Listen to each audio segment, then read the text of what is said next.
What's going on, everybody? It's Ethan Smith of the Just Good Sports Network, and it appears that the Steelers quarterback search is complete as the Pittsburgh Steelers, in the opening tampering day, not even 2 hours after it opened, sign arguably the best free agent quarterback available in Mitchell Trubisky. They didn't get Russell Wilson. They didn't get Aaron Rodgers. They weren't paying as much as the Texans wanted for Deshaun Watson, so they opt for a safer pick in Mitchell Trubisky, the former number 2 overall pick, played with the Chicago Bears, has the 5th winning percentage among all active quarterbacks since 2018 with a minimum of 25 starts. The deal is pretty team-friendly as well. 2 years with a base value of $14 million with incentives that can make it $27.25 million. A lot of Steelers fans, including myself, did not want to go into this season with Mason Rudolph. It appears that they will not now.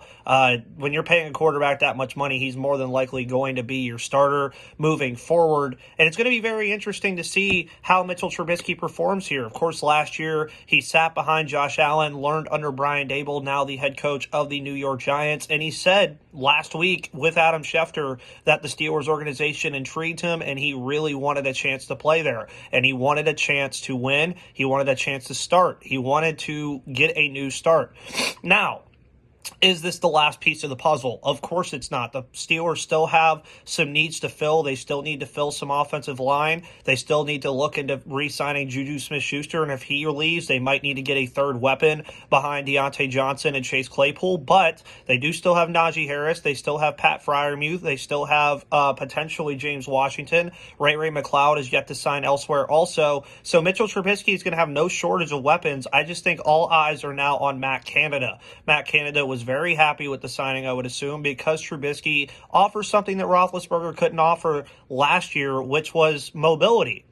He can really make things happen. He can make things work, and it's going to be very fun to see. I think Trubisky, again, who knows? He was a former number 2 overall pick for a reason. It didn't work out with Chicago and Matt Nagy, even though he was still winning games. If this defense can improve, I think the defense can really push this team forward. And if Trubisky plays well, like I said, I think this team has a chance to make the playoffs still. I know it's a very tough division with Lamar Jackson, Joe Burrow, and Baker Mayfield. The Bengals added to their offensive line and made things a lot better. The Ravens are still looking at some marquee free agents, and the Steelers still have some money to spend. They might be able to go after a Myles Jack. They might be able to go sign some more offensive linemen, but we will see. I just want them to make sure that everything beside Mitchell Trubisky is in perfect condition to give him the perfect conditions to win. And I will also say this, if Kenny Pickett or Malik Willis is available at 20, don't rule it out in Pittsburgh either. But Mitchell Trubisky, former